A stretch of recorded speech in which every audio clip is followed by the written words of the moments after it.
ሁሉን የምትችል የሰራዊት ጌታ እግዚአብሔር ሆይ ዛሬ በጌታ በኢየሱስ ክርስቶስ ስም ፊትህ እቆማለሁ። የሕይወቴ መንገድ በችግር ተራራዎች የታጠረ ቢመስልም አንተ ግን ተራራዎችን የምታቀልጥና ሸለቆችን የምትሞላ አምላክ ነህ።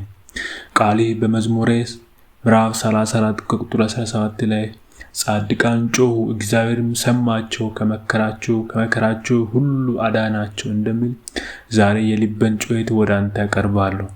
በሕይወቴ ፊት ለፊት የቆሙትን የኢኮኖሚ፣ የጤና፣ የቤተሰብና መንፈሳዊ እንቅፋቶች ሁሉ በስልጣኔ እንድትገሥጽልኝ እለምንሃለሁ። የታሰሩ የበረከት ደጆች በኢየሱስ ስም ይከፈቱ። የጠላት ሴራና የጨለማ አሰራር በግርማ ፊት ይውደም። አንተ የነጻነት አምላክ ነህ። በነፍሴ ላይ የተጫነውን የጭንቀት ቀንበር ሰብሬ በደስታ ዘይት ቀባኝ። በኢሳይያስ ምዕራፍ 45 ከቁጥር 2 ላይ እኔ በፊት እሄዳለሁ፣ የጎበጠውን አቀናለሁ፣ የናሱን ደጆች እሰብራለሁ፣ የብረት መወርወሮችን እቆርጣለሁ ያልከው ተስፋ ዛሬ በሕይወቴ ላይ ይፈጸም ዘንድ እጸልያለሁ።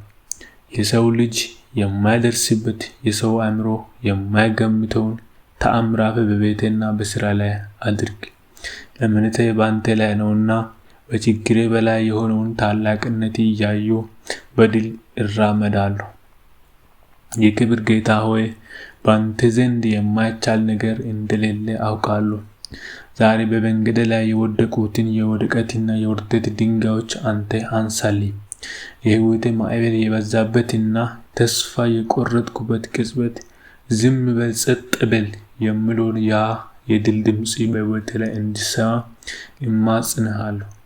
በኤርምያስ ምዕራፍ 32 ቁጥር 17 ላይ እነሆ እኔ የሥጋ ልባሽ ሁሉ አምላክ እግዚአብሔር ነኝ፣ በውኑ ለእኔ የሚሳን ነገር አለ ብለህ እንደጠየቅኸኝ፣ አዎን ጌታ ሆይ ለአንተ የሚሳን ምንም ነገር የለም።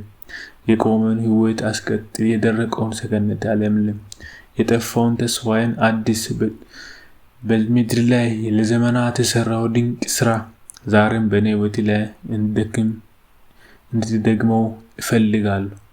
አንተ የሰራዊት ጌታ ነህና በጠላቶች ፊት ማዕድን አዘጋጅልኝ። ራስንም በቅባት ተቀባው፣ ጽዋዬም ይትረፍረፍ። ለችግሬ መፍትሄ የሚሆን መለኮታዊ ጥበብና መረዳትን በውስጥ እዝራ። ካለፈው ውድቀት ይልቅ መጪው ክብሬ እንድትበልጥ አድርግ። በሮሜ ምዕራፍ 8 ቁጥር 37 ላይ እንደተጻፈው በወደደን በእርሱ ከአሸናፊዎች እንበልጣለን በሚለው ቃል ተመርኩዤ ዛሬ በችግሮች ላይ ድልን አውጃለሁ። አንተ መልስን የምትሰጥ መንገድን የምትከፍትና በምድረ በዳ ወንዝን የምታመነጭ ታማኝ አምላክ ስለሆንክ ስምህን ለዘላለም የተባረከ ይሁን። አሜን።